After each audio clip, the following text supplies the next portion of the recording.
Hey everyone, welcome back to our channel. তো চলো আজ তোমাদেরকে সরোজিনী মার্কেটটা একটু ঘুরে দেখাবো। তো এই মার্কেটটাতে প্রথমে এসেই আমার কিন্তু মনে পড়ে গেছিলো কলকাতার নিউ মার্কেটের কথা। আর তাছাড়াও আমরা যারা হাতিবাগান গড়িয়াহাট থেকে শপিং করে থাকি তারা কিন্তু এই মার্কেটটার সাথে অনেক সিমিলারিটি পাবে।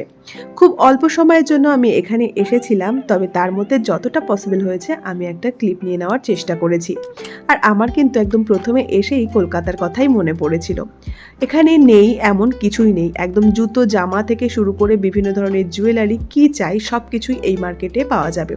তবে আমি শুনেছিলাম খুব রিজনেবল প্রাইসে এই মার্কেটে অনেক কিছু পাওয়া যায়, তবে এসে দেখলাম একদমই সত্যি।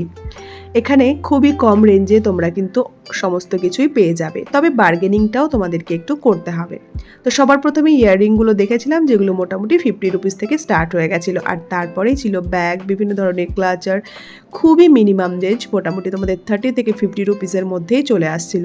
তারপরেই এখানে কিন্তু ছিল বিভিন্ন ধরনের কসমেটিক্স প্রোডাক্ট, যেগুলো কিন্তু তোমরা যদি কেউ নিয়ে থাকো এই মার্কেট থেকে তবে অবশ্যই কিন্তু এক্সপায়ারি ডেটটা চেক করে নেবে। তবে আমার মনে হয় এই প্রোডাক্টগুলো এখান থেকে না নেওয়াই ভালো। এরপরেই আমরা দেখলাম এই শর্ট কুর্তিগুলো, তাছাড়াও চিকনকারি কাজের ওপরে শর্ট লং কুর্তিগুলো এখানে খুবই কম রেঞ্জের মধ্যে ছিল। আমি এখান থেকে 3 থেকে 4টে নিয়ে নিয়েছিলাম। তারপরে এই টোট ব্যাগগুলো কিন্তু 70 রুপিস, 80 রুপিস বা এরকম 100-এর কাছাকাছি এই প্রাইসেই তোমরা পেয়ে যাবে। আমি এগুলোও কিন্তু বেশ কয়েকটা নিয়ে নিয়েছিলাম। তারপর চলে এসেছিলাম এই ব্যাগের দোকানটায়, যেখানে কিন্তু 100 থেকেই মোটামুটি স্টার্ট হয়ে যাচ্ছিল ব্যাগগুলো। তাছাড়াও তোমরা যেরকম রেঞ্জ চাইবে, যে ধরনের টাইপ থাকবে সেই রকম ওপরেই কিন্তু প্রাইসটা পড়বে।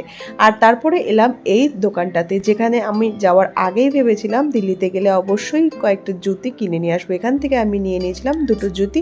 তারপর এখানে এই যে জুয়েলারিগুলো দেখছো, এগুলো কিন্তু খুবই ট্রেন্ডিং এখন, আর সবাই কম বেশি আমরা ইউজ করছি। এগুলো 150 রুপিসের মধ্যেই আমরা পেয়ে গেছিলাম।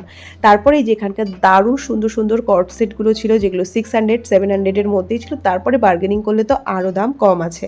তো মোটামুটি মার্কেটটা আমাদের ঘোরা কমপ্লিট হয়ে গেছে, এবার ফিরতে হবে। তো এরপর দুজনে 2টো আইসক্রিম নিয়ে নিয়েছিলাম আর চলে আসছিলাম বাড়ির পথে। তো আজকের ব্লগটা কেমন লাগলো অবশ্যই জানিও।